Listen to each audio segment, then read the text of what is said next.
харуулах ёстой, хаана анхаарах ёстой гэдгийг сануулсан зүйтэй юм а. Шинээр байгуулагдах засгийн газарт ардчсан болоод Монгол Ардын намын хоёр хамтарсан тохиолдолд улсын их хурлдах бие даашдын зөвлөл сөрөг хүчин болно гэдгээ мэдэгдсэн байна. Учир нь төрөлд хариуцлагыг чангадахын тулд сөрөг хүчин заавал байх ёстой. Хэрвээ үндэсний нийтлэлийн засгийн газар байгуулагдсан тохиолдолд Монгол Ардын намын одоогийн сөрөг хүчний статус алдагдах юм. Иймээс эдгээр 3 гишүүнтэй улсын их хурлдах бие даашдын зөвлөл сөрөг хүчний статусаар ажиллахаар санал нэгджээ. Ингланд улсын хурлаар хэлцэх зарим хуулийн төслүүд болон улс төрийн өнөөдөр нөхцөлөдөл бидагч гишүүдийн зөвлөл өөрсдөө байсаар илэрхийлсэн. Хамгийн гол нь засгийн газраа хурдан байгуулж төрийн ажлыг урагшуулах ёстой гэдгийг бидагч гишүүд чухалчиллаа. Намын гишүүдийн намуудын үгнээс бол эвлэлтийн нэг эвлэлийн засгийн газар байгуулъё. Бүх нам одоо хамтарч оръё гэж сайхан надад өцгөн манан байгуулах гэж байна. Ер нь сөрөг хүчингүй парламент бий болох юм шиг. Ер нь сөрөг хүчингүй парламент гэж байж болохгүй. Парламент бол зайлшгүй сөрөг хүчинтэй байх ёстой.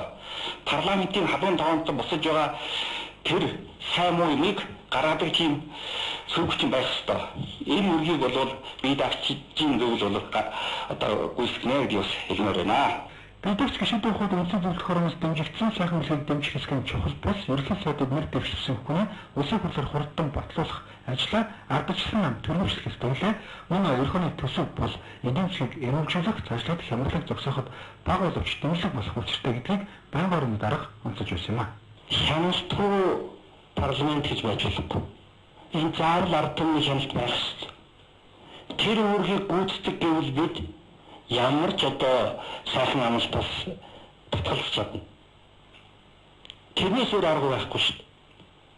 Тэгэхгүй бол ингээд бүгдээрээ нийлж аваад тэгээд ингээд түнэр харанхуй маань хөтлөд яваад өгөх чинь ард түмний их олон түмний их ашиг өгөх шүү дээ. Ер нь бол яг янз бүрийн аливаа хар буруу зүйл хийхдээ дандаа олон түмний нэр байдаг. Хямралын нэр байдаг.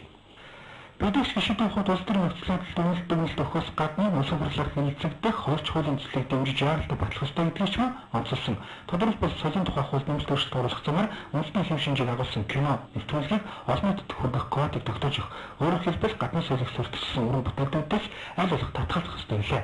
Мөн хүн амын хөгжлийн талаар төрөс өрөмжлөх бодлогыг баримт бичгийг энэ 7 хоногт улсын хурлаар хэлэлцэж хүн амын хэд төлөвлөлийг энэхүү бодлогын баримт бичгээр дамжуулан саарамжуулах ёстой гинэ.